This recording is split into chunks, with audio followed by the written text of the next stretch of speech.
Olá,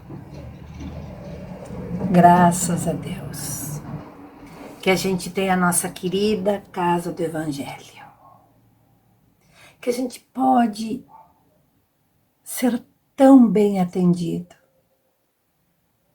que a gente pode receber toda a proteção, todas as benesses que a corrente espiritual da Casa do Evangelho nos oferta silenciosamente, amorosamente.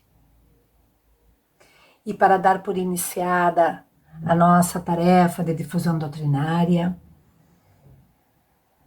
a nossa mente e o nosso coração sintonizados, plugados, conectados com a corrente benfeitora e amiga da Casa do Evangelho. A eles, o nosso respeito, a nossa gratidão, a nossa admiração. E a eles solicitamos permissão para iniciar a nossa humilde tarefa de difusão doutrinária. Que a bondade e misericórdia do Mestre Jesus nos inspire para pronunciar as palavras que possam chegar aos corações dos espíritos encarnados e desencarnados que nos assistem. Estejamos em paz. Gratos, muito gratos a Jesus de Nazaré. Que assim seja. Queridos irmãos, a coordenação da nossa atividade nos pede para falar rapidamente sobre o assunto da mediunidade. No questionamento sobre mediunidade, será que é provação? Mediunidade, será que é apostolado? E para isso, partimos de algumas premissas muito valiosas e profundas que a doutrina dos espíritos nos permite ter acesso. Espíritos imortais somos. E conectados sempre estamos uns com os outros. Deus está em nosso íntimo. A sua bondade, a sua misericórdia, a sua justiça são perenes, presentes, constantes. Estamos todos os elementos do universo, todos, indistintamente. Estamos ligados uns aos outros. Todos criação de Deus. Desde o microcosmos até o macrocosmos. E nessa lei do progresso, que é uma lei de Deus, que é uma lei de amor, que é uma lei da natureza, todos os seres estamos inseridos na lei do progresso. As estrelas, as árvores, as montanhas, os riachos, os pássaros. Nós, espíritos imortais, filhos todos do mesmo Pai, irmãos, que estamos aprendendo a lei maior, que é a lei do amor. Nessa conectividade, que quando pensamos, falamos, sentimos, agimos, influenciamos as outras pessoas na mesma medida que as outras criaturas nos influenciam. Sabe, irmã Lua, como nos influencia? Sabe a irmã árvore como nos influencia? E os animais? E sabe o quanto que nós influenciamos as árvores, as plantas, os pássaros, os animais, as águas, as montanhas,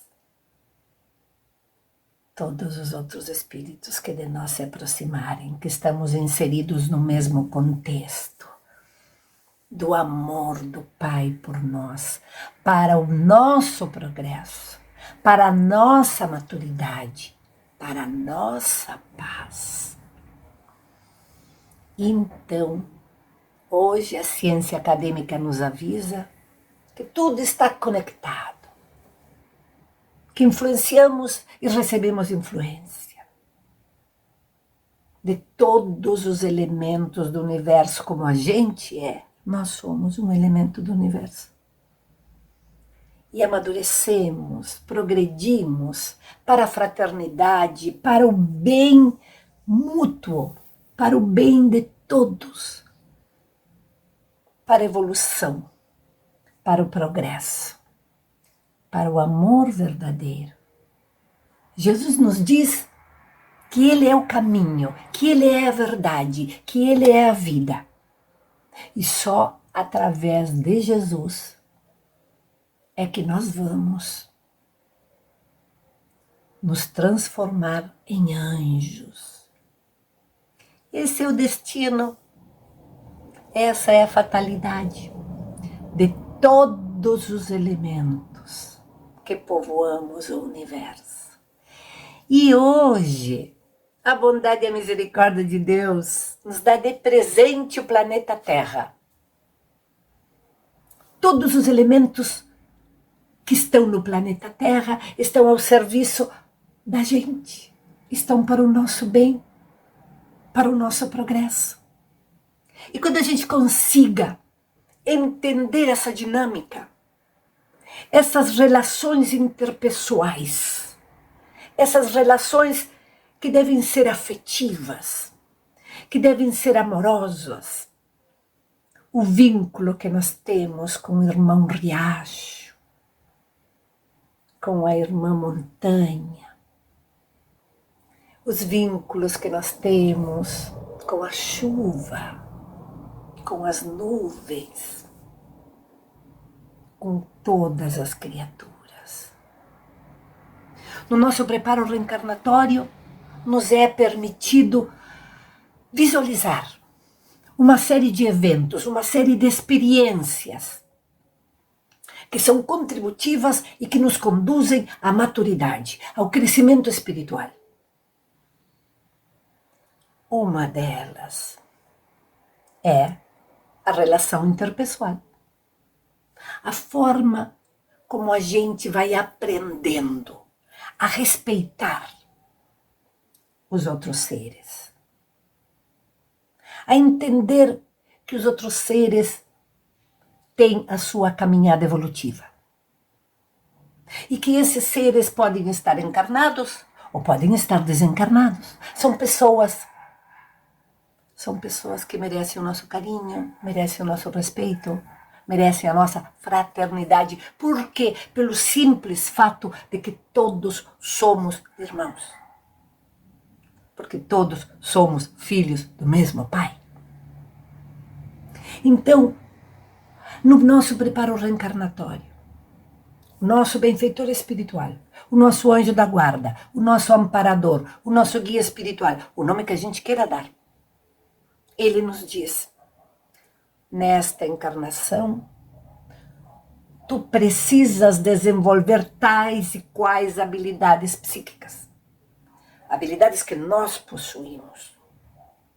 E quanto mais nós trabalhamos em nós, conhecemos e aprendemos a lidar com essas habilidades, mais contributivos nós somos para o universo.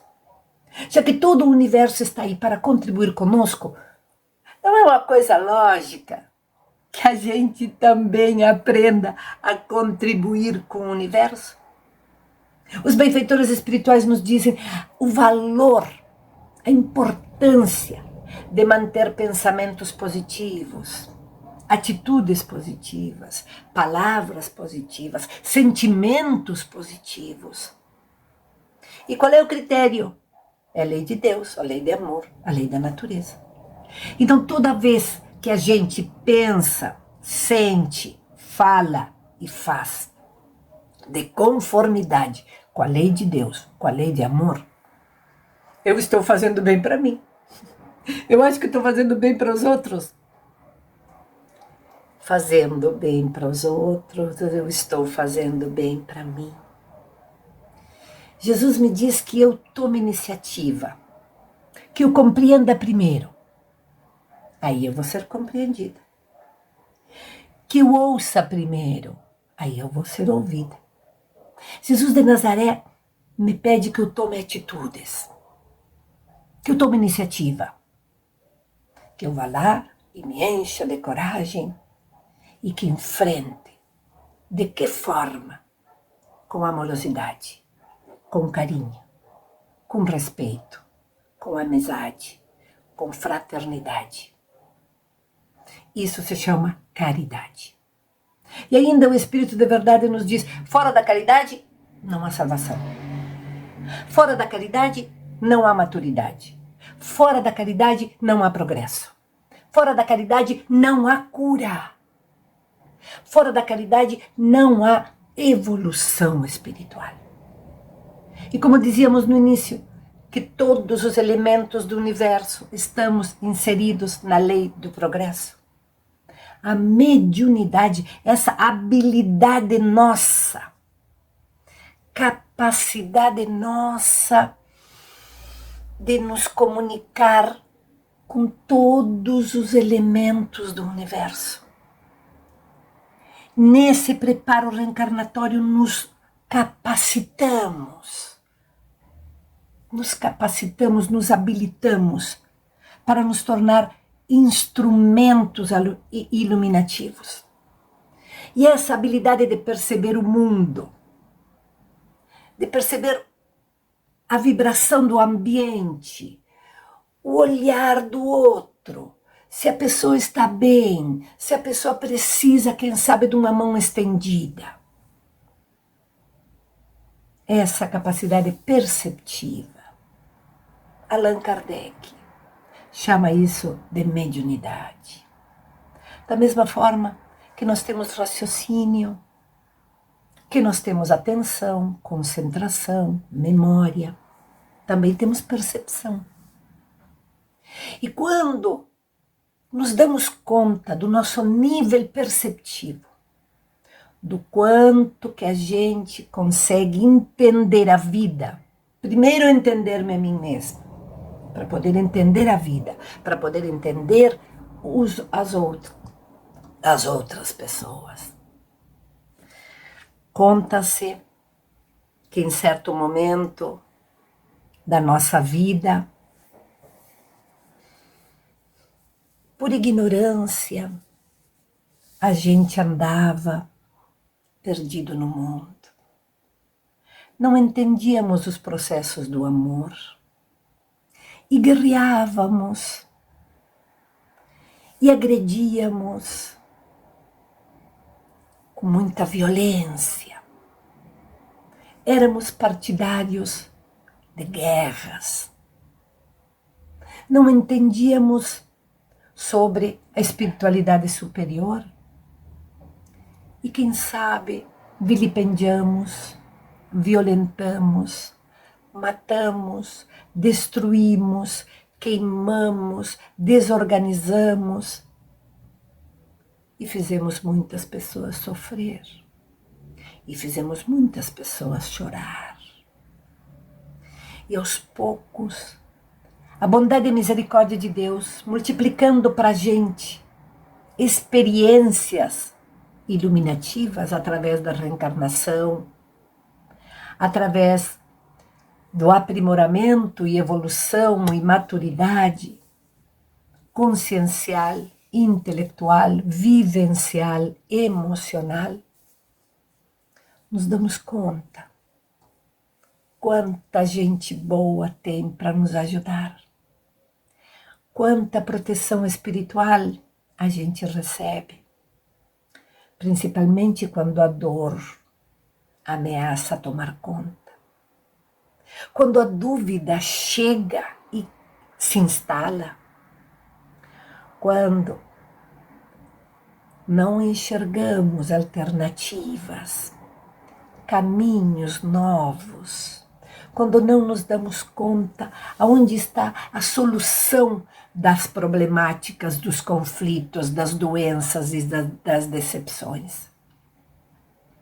Mas dia menos dia, benfeitores amigos nos permitem que a gente se dê conta da presença deles. Imaginemos-nos quando a gente achava que estávamos sozinhos no mundo, não enxergávamos a proteção espiritual. Os nossos olhos estavam cegos para o amor que existe. E alguém nos recebeu, literalmente, nos acolheu, nos trouxe no colo, e aí nos trouxeram numa mesa mediúnica, nos recolheram de um gueto, numa sarjeta, numa lama, porque a nossa ignorância era tamanha. Talvez naqueles momentos da nossa história a gente acreditasse que viver era sofrer. E alguém, por misericórdia, por bondade, por carinho, por fraternidade, nos recolhe no colo e nos traz a um grupo mediúnico. E nesse ambiente, que era desconhecido para nós, que a gente nunca tinha oportunidade, teve a oportunidade de partilhar, alguém me traz a uma mesa mediúnica, onde eu sou recebida com carinho, onde eu sou recebida com respeito, onde literalmente me pegam no colo e me dizem: calma, respira, bebe um gole d'água, acerena a tua alma e te reconhece filha do Altíssimo. Te reconhece que tu és um espírito imortal, que a morte só ocorre no corpo físico, porque os espíritos são imortais, não conseguem morrer. O que morre é o corpo físico. E aí, nesse momento derradeiro da história,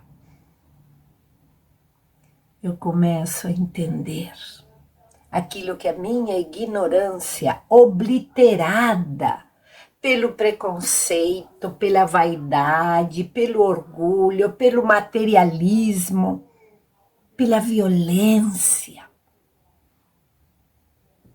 eu não conseguia perceber. E foi tanto carinho, tanta caridade que eu recebi, que eu me dei conta do amor de Deus e de Jesus por todos nós, inclusive por mim. E no meu preparo reencarnatório, de uma forma coerente, de uma forma lógica, de uma forma objetiva, consciente, eu peço a Jesus que interfira junto ao Pai, para que eu possa trabalhar nesses eventos chamados mesa mediúnica. Allan Kardec nos traz, no Livro dos Médiuns, em toda a sua obra iluminativa, essa verdade da caridade.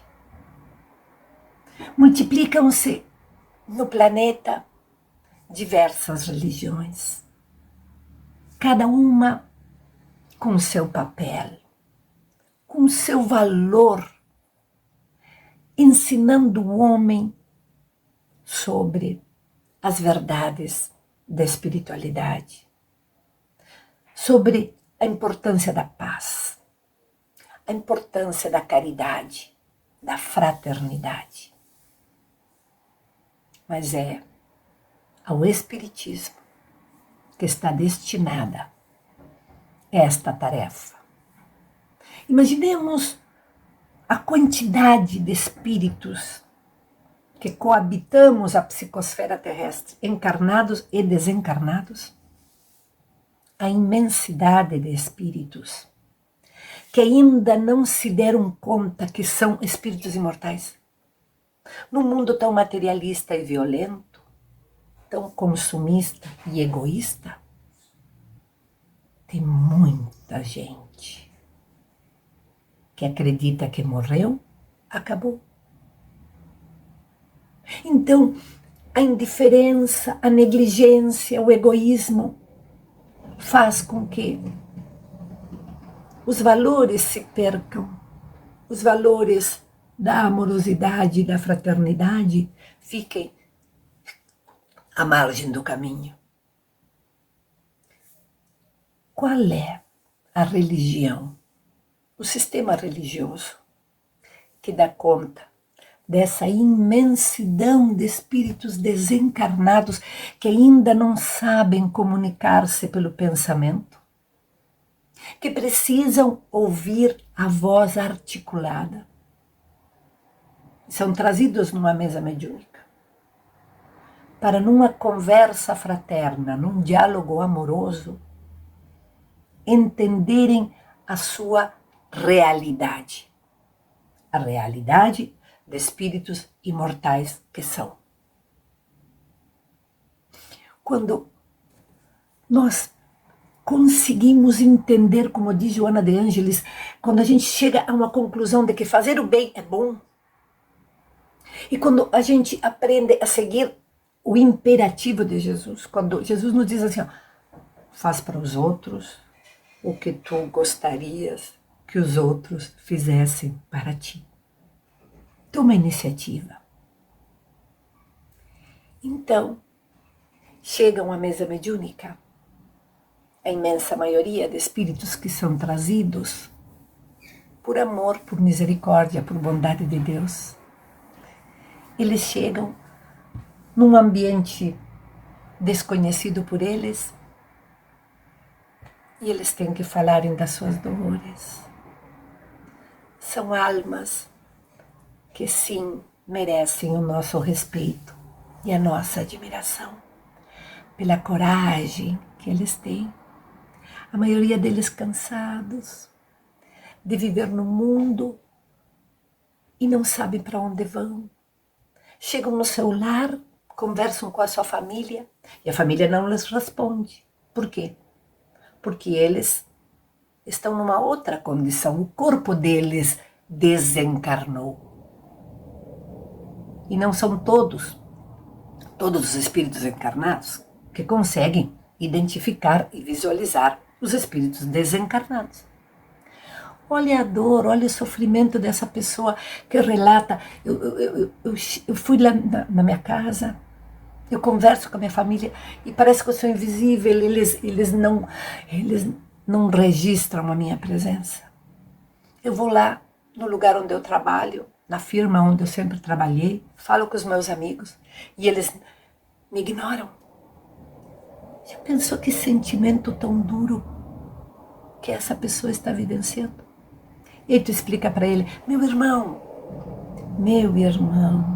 nós somos espíritos imortais. E muitos levam um susto. Quem sabe viveram 60, 70, 80 anos pensando que morreu, acabou.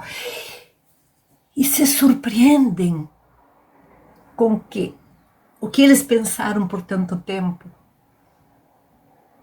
é falso, é utópico.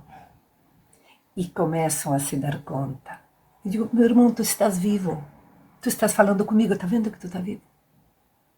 Ah, mas o que eu falo, essa outra pessoa está dizendo. Claro, essa pessoa é um irmão médium que empresta o aparelho fonoarticulador para que tu te comunique conosco. E agora, o que vai ser da minha vida? Amorosos benfeitores trazem até eles pessoas queridas que têm vínculo. Às vezes, um avô, um amigo. Mas como? Ele já morreu? Não. O que morreu foi o corpo dele. Olha como ele está saudável.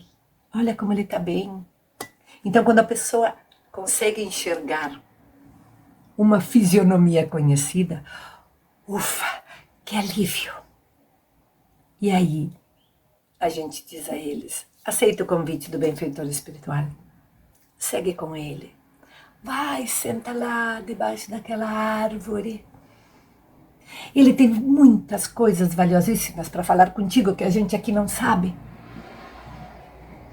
Olha a importância do exercício da mediunidade com Jesus, seguindo a ordem, o que Jesus espera de nós. Então a mediunidade é prova, é apostolado, é trabalho, é a gente se sentir útil, é a gente fazer para o outro aquilo que a gente gostaria que o outro fizesse para nós. A mediunidade com Jesus é a alegria de viver, como diz Joana de Ângeles. É a alegria de fazer o bem. Então, mais dia menos dia, todos nós descobriremos essas habilidades, que todos nós possuímos. Habilidade perceptiva. E quando a gente aprende a se olhar, a se respeitar, a confiar em si, nos seus esforços, no seu trabalho, na sua dedicação, a gente sente a alegria de poder contribuir com anônimos do caminho, que não interessa se são colorados ou gremistas, se são espíritas, budistas, católicos, protestantes, não nos interessa. O que sim nos interessa é que somos todos filhos do mesmo Pai e que todos caminhamos para o que Jesus nos pede, que é um só rebanho e um só pastor. Quanto trabalho precisa ser realizado no planeta para que a grande família humana seja a nossa família. E quanto antes nós consigamos nos tornar mais serenos, mais mansos, mais pacíficos, na humanização da fraternidade e da caridade com Jesus de Nazaré, há de ser melhor para nós e para todos os que de nós se aproximarem. Queridos irmãos, quando a gente pergunta a Jesus, Mestre, o que queres que eu faça? Jesus nos responde com toda a serenidade, faz o melhor que tu possa fazer. Estamos inseridos no lugar certo, na hora certa, com as pessoas certas. De posse dessas informações, quais as nossas atitudes? Quais os nossos propósitos e o nosso fazer? Trabalhemos com Jesus. Jesus por nós espera, na mesma medida que por Ele esperamos. E agradecidos imensamente pela oportunidade do bem viver, do bem sentir, do bem pensar, do bem falar. Pedimos permissão da nossa parte para encerrar a nossa pequenina tarefa de difusão doutrinária, porque estamos em paz, gratos a Jesus, e que assim seja.